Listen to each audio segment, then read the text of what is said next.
Cut ಮಾಡಿ ಮಾತಾಡ್ತಾರ sir. Madam ಮಾತಾಡ್ತೀರಣ್ಣ? ಹಾಂ ಸರಿ ಅಣ್ಣ, ಸರಿ ಅಣ್ಣ, ಸರಿ ಆಯ್ತು, ಹಾಂ ಸರಿ ಸರಿ. 21 ದಿವಸ ಡಿಟಾಕ್ಸ್ ಟ್ಯಾಬ್ಲೆಟ್ಸ್, ಆಮೇಲೆ ಟೋಟಲಿ ಕೌನ್ಸಿಲಿಂಗ್ ಮುಖಾಂತರನೇ ರೆಡಿ ಮಾಡಿ ಬಂದು ಹಿಡ್ಕೊಳ್ಳೋದೆಲ್ಲ ಬೇಡ, ನಾವು ಹಿಡ್ಕೊಂತೀವಿ.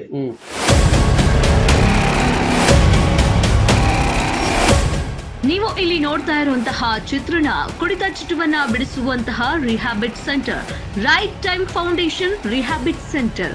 ಹೌದು ವೀಕ್ಷಕರೇ, ಎಷ್ಟೋ ಜನ ನಮ್ಮ ಪ್ರೀತಿ ಪಾತ್ರರು ನಮ್ಮ ಕುಟುಂಬದಲ್ಲಿ ಕುಡಿತಕ್ಕೆ ದಾಸರಾಗಿದ್ರೆ ಅವರಿಗೆ ಕುಡಿತವನ್ನ ಬಿಡಿಸ್ಬೇಕು ಅಂತ ರಿಹ್ಯಾಬಿಟ್ ಸೆಂಟರ್ಗೆ ಹಾಕ್ತಾರೆ, ಇಲ್ಲ ಕೆಲವೊಂದು ಮಾತ್ರೆಗಳನ್ನ ಹಾಕ್ತಾರೆ. ಆದ್ರೆ ಕೆಲ ರಿಹ್ಯಾಬಿಟ್ ಸೆಂಟರ್ ನಲ್ಲಿ ನಡೆಯುವಂತಹ ಅಕ್ರಮ ನಿಮಗೆ ಗೊತ್ತಿದ್ಯಾ? ಈ ದಿನ ನಾವು ತೋರಿಸ್ತೀವಿ ನೋಡಿ. ಬಂದು ಹಿಡ್ಕೊಳ್ಳೋದೆಲ್ಲ ಬೇಡ, ನಾವು ಹಿಡ್ಕೊಂತೀವಿ. ಇದು right time foundation rehab centre. ಇದಕ್ಕೆ ತಂದೆ ತಾಯಿ ಯಾರೂ ಇಲ್ಲ, ಬಂಧು ಬಳಗ ಮೊದಲೇ ಇಲ್ಲ. ಕನ್ಫ್ಯೂಸ್ ಆಗಬೇಡಿ. ಈ ಒಂದು ರಿಹ್ಯಾಬಿಟ್ ಸೆಂಟರ್ ನಲ್ಲಿ ಲೈಸೆನ್ಸ್ ಇಲ್ಲದೆ ಅಕ್ರಮವಾಗಿ ನಡೆಸ್ತಾ ಇದ್ದಾರೆ. ಇಲ್ಲಿ ಬರ್ತಕ್ಕಂತಹ ಪೇಷಂಟ್ಗಳು ಅಂದ್ರೆ ಯಾರು ಕುಡಿತಕ್ಕೆ ದಾಸರಾಗಿರ್ತಾರೋ ಅವರನ್ನ ಇಲ್ಲಿ ಅಡ್ಮಿಷನ್ ಮಾಡಿಸ್ಕೊಳ್ತಾರೆ. ಅಡ್ಮಿಷನ್ ಮಾಡಿಸ್ಕೊಳ್ಳುವಾಗ ಇವರ ಕಂಡೀಷನ್ ತುಂಬಾ ಚೆನ್ನಾಗಿರುತ್ತೆ. ಆದ್ರೆ ಹೋಗ್ತಾ ಹೋಗ್ತಾ ಗೊತ್ತಾಗುತ್ತೆ ಇವರು ಮಾಡ್ತಾ ಇರೋ ಒಂದೊಂದು ಯಾವ ರೀತಿ ಲೋಪಗಳು ಹೊರಗಡೆ ಬರ್ತಿದೆ ಅನ್ನೋದನ್ನ ನಾವು ನಿಮ್ಗೆ ತೋರಿಸ್ತೀವಿ. ಇಲ್ಲಿ ಪ್ರತಿಯೊಬ್ಬರ ಓನರ್ಗಳು, ಆದ್ರೆ ಓನರ್ ಆದವರು ಯಾವ ರೀತಿ ಮಾತಾಡ್ತಾರೆ, ಯಾವ ರೀತಿ ಇರ್ತಾರೆ ಅನ್ನೋದು ಯಾರಿಗೂ ಗೊತ್ತಾಗೋದಿಲ್ಲ. ಯಾಕಂದ್ರೆ ಇಲ್ಲಿ ಕುಡುಕ್ರೆ ಓನರ್ ಅಂತೆ. ಹೇಳ್ಬೇಡಿ, ಕೌನ್ಸಿಲಿಂಗ್ ಸರಿಯಾಗಿ ಆಗಿಲ್ಲ ಅಂತ ಪೇಷಂಟ್ ಆಗಿದ್ದೀವಿ, 13 ವರ್ಷ ಆಯ್ತು ನಾವು. ಮೊದಲಿಗೆ ನಮ್ಮ ITV ತಂಡ ಹೋಗುತ್ತೆ, ಅಲ್ಲಿ ವಿಚಾರಣೆಯನ್ನ ಮಾಡ್ತಾರೆ.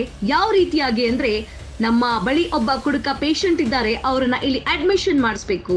ಯಾವ ರೀತಿ ಅಡ್ಮಿಷನ್ ಮಾಡಿಸ್ಬೇಕು ಅಂದಾಗ ಇಲ್ಲೊಬ್ಬ ವ್ಯಕ್ತಿಯನ್ನ ಏನ್ ನೋಡ್ತಾ ಇದ್ದೀರಾ, ಆತ ಹೇಳ್ತಾನೆ ಮೊದಲಿಗೆ ನೀವು 8,000 ಕಟ್ಬೇಕು, ಆಮೇಲೆ ಸಪರೇಟ್ ಮೆಡಿಸಿನ್ಸ್ಗೆ 2,000 ಕಟ್ಬೇಕು, ಟೋಟಲ್ 10,000.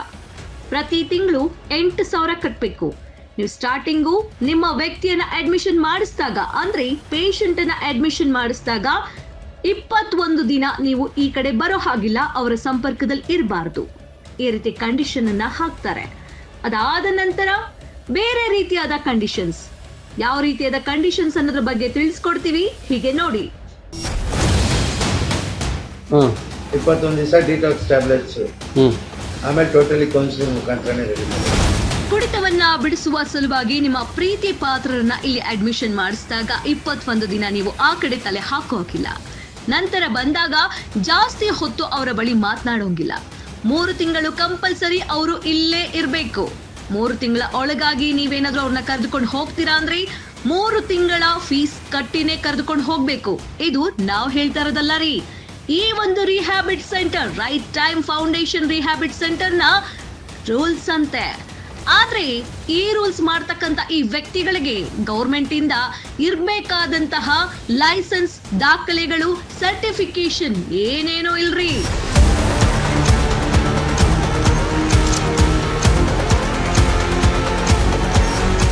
ಯಾರೇ ಆದ್ರೂ ರಿಹ್ಯಾಬಿಟ್ ಸೆಂಟರ್ ನ ತೆರಿಬೇಕು ಅನ್ನೋದಾದ್ರೆ ಇಲ್ಲಿ ನಾವು ತೋರಿಸ್ತಾ ಇರುವಂತಹ ಸರ್ಟಿಫಿಕೇಶನ್ ಹಾಗೆ ಲೈಸೆನ್ಸ್ ಇರಲೇಬೇಕು. ಇದನ್ನ ಹೊರತುಪಡಿಸಿ ಯಾವುದೇ ಕಾರಣಕ್ಕೂ ಈ ಒಂದು ರಿಹ್ಯಾಬ್ ಸೆಂಟರ್ ನ ನಡೆಸೋ ಹಾಗಿಲ್ಲ.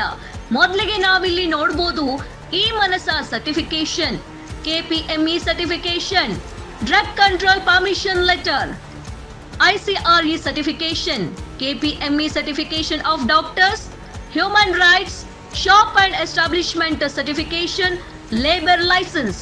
ಇಷ್ಟು ಕೂಡ ಬೇಕೇ ಬೇಕು. ಇದನ್ನ ನಾವು ಪ್ರಶ್ನೆ ಮಾಡ್ಲಿಕ್ಕೆ ಹೋದಾಗ ನಮ್ಮ ಬಾಸ್ ಇಲ್ಲ, ನಮ್ಮ ಬಾಸ್ ಬಂದಾಗ ಬನ್ನಿ, ಉದಾಸೀನ ಉತ್ತರವನ್ನ ನೀಡ್ತಾನೆ ಇಲ್ಲಿಯ ಒಬ್ಬ ವ್ಯಕ್ತಿ. ಹೌದಾ ಸರ್, ಆರ್ಡರ್ ಮಾಡ್ತಿದ್ದೀರಾ ಸರ್?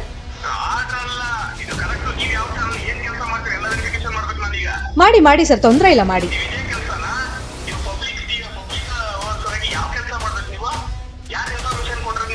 ಸರ್ ಲೈಸೆನ್ಸ್ ಮಾಡಿದ್ದಾರೆ, ಇನ್ನೊಂದು ಮಾಡಿದ್ದಾರೆ, ಮತ್ತೊಂದು ಮಾಡಿದ್ದಾರೆ, ಮತ್ತೊಂದು ಮಾಡಿದ್ದಾರೆ ಅಂತ ಕೇಳಕ್ಕೆ ಬೇರೆ ಇದ್ದಾರೆ.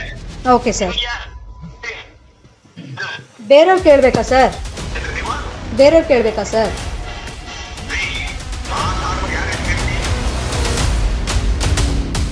Right time foundation rehab centre.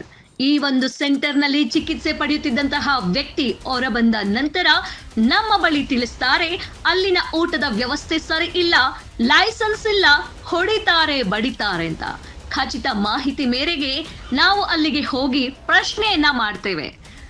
Licence ತೋರಿಸಿ, ಯಾವ ಯಾವ ರೀತಿಯಾದ ಲೈಸೆನ್ಸ್ ಅನ್ನ ನೀವು ಇಟ್ಕೊಂಡಿದ್ದೀರಾ, ಲೈಸೆನ್ಸ್ ಇದೆಯಾ ನಿಮ್ಗೆ ರಿಹ್ಯಾಬಿಟ್ ಸೆಂಟರ್ನ ನಡೆಸಲಿಕ್ಕೆ ಅಂದಾಗ ಆಗ ಅವರು ಮಾತನಾಡುವ ಮಾತುಗಳು ನಿಜಕ್ಕೂ ಒಂದು ಕ್ಷಣ ಶಾಕ್. ಯಾಕೆಂದ್ರೆ ನಮ್ಮ ಬಾಸ್ ಇಲ್ಲ, ಮಡಿಕೇರಿಗೆ ಹೋಗಿದ್ದಾರೆ ಅನ್ನೋ ಉದಾಸೀನದ ಉತ್ತರದ ಜೊತೆಗೆ ಯಾರೋ ಒಬ್ರು ಅಲ್ಲಿರ್ತಕ್ಕಂತಹ ನಮ್ಮ ಪತ್ರಿಕಾ ಮಾಧ್ಯಮದ ವರದಿಗಾರರಿಗೆ ಅವರನ್ನ ಲಾಕ್ ಮಾಡು, ಹೊರಗಡೆ ಬಿಡಬೇಡ, ನಾನ್ ಬರೋವರೆಗೂ ಅವ್ರನ್ನಲ್ಲೇ ಲಾಕ್ ಮಾಡಿಕೋ ಅನ್ನೋ ಮಾತನ್ನ ಹೇಳ್ತಾರೆ. ವೀಕ್ಷಕರೇ, ಇಲ್ಲೇ ನೀವು ಗಮನಿಸಬೇಕಾಗತ್ತೆ, ಪತ್ರಿಕಾ ಮಾಧ್ಯಮ ವರದಿಗಾರರನ್ನೇ ಲಾಕ್ ಮಾಡಿ ಅಂತ ಹೇಳೋ ಈ ಅಕ್ರಮವೆಸಗುತ್ತಿರುವಂತಹ ಕ್ರೂರರು ಸಾರ್ವಜನಿಕರ ಮೇಲೆ ಇನ್ಯಾವ ರೀತಿ ದೌರ್ಜನ್ಯವನ್ನ ಮಾಡಬಹುದು? ಈ ರೀತಿಯಾಗಿ ಇದ್ದಾಗ ಯಾವ ಒಂದು ನಂಬಿಕೆಯ ಮೇಲೆ, ಯಾವ ಒಂದು ವಿಶ್ವಾಸದ ಮೇಲೆ ಈ ಒಂದು ರಿಹ್ಯಾಬಿಟ್ ಸೆಂಟರ್ಗೆ ನಿಮ್ಮವರನ್ನ ಸೇರಿಸ್ತೀರಾ? ಕಟ್ ಮಾಡಿ ಮಾತಾಡ್ತಾರ ಸರ್. ಮೇಡಮ್ ಮಾತಾಡ್ತೀರಾ? ಅವ್ರು ಲೈಸೆನ್ಸ್ ಕಾರಣ ಅವ್ರು ಯಾರಂತ ಕೇಳು. ಹಾಂ ಸರಿ ಅಣ್ಣ, ಯಾವ ಕಾನೂನು ಅಂತ ಕೇಳವ್ರನ್ನ. ಸರಿ ಅಣ್ಣ, ಅಲ್ಲಿ ಹೇಳ್ಕೊ ಬೆಳಗಾನ ಸರಿ ಆಯ್ತು, ಆಚೆ ಬಿಡ್ಬೇಡ ಅಂತ ಹೇಳು. ಆಚೆ ಹೋಗ್ಬಿಡ, ಲಾಕ್ ಮಾಡೋವ್ರನ್ನ. ಸರಿ ಸರಿ. ಬೆಳಿಗ್ಗೆ ಬಂದ ದೇವಸ್ಥಾನ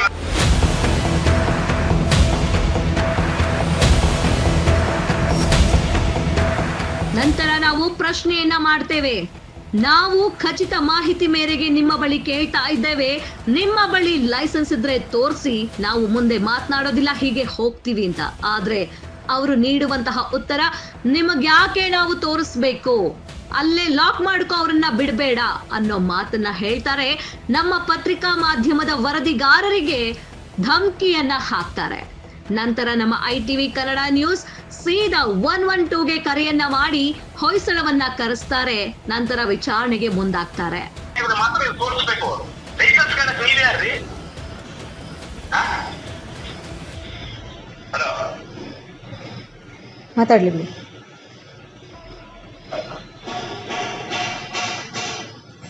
ಹಲೋ, ಕಟ್ ಮಾಡಿ ಮಾತಾಡ್ತಾರ ಸರ್. ಮೇಡಮ್ ಮಾತಾಡ್ತೀರಾ? ಅವ್ರು ಲೈಸೆನ್ಸ್ ಕಾರಣ ಅವ್ರು ಯಾರಂತ ಕೇಳು. ಹಾಂ ಸರಿ ಅಣ್ಣ, ಯಾವ ಕಾನೂನು ಅಂತ ಕೇಳವ್ರನ್ನ. ಸರಿ ಅಣ್ಣ, ಅಲ್ಲಿ ಹೇಳ್ಕೊ ಬೆಳಗಾನ ಸರಿ ಆಯ್ತು, ಆಚೆ ಬಿಡ್ಬೇಡ ಅಂತ ಹೇಳು. ಆಚೆ ಹೋಗ್ಬಿಡ, ಲಾಕ್ ಮಾಡೋವ್ರನ್ನ. ಸರಿ ಸರಿ. ಬೆಳಿಗ್ಗೆ ಬಂದ ದೇವಸ್ಥಾನ ಅಂದ ಹಾಗೆ ವೀಕ್ಷಕರೇ, ಇಲ್ಲಿ ನೀವು ಒಂದು ಗಮನಿಸಬೇಕು, ರಿಹ್ಯಾಬಿಟ್ ಸೆಂಟರ್ ಅನ್ನ ಮಾಡ್ತೀನಿ ಅಥವಾ ನಡೆಸ್ತೀನಿ ಎಂದಾಗ ರಿಹ್ಯಾಬಿಟ್ ಸೆಂಟರ್ ಗ್ರೌಂಡ್ ಫ್ಲೋರ್ ಅಲ್ಲಿ ಇರ್ಬೇಕು. ಆದ್ರೆ ಇವರು ಮಾಡಿರುವಂತಹ ಫ್ಲೋರ್ ಯಾವುದು ಗೊತ್ತಾ? 4th floor.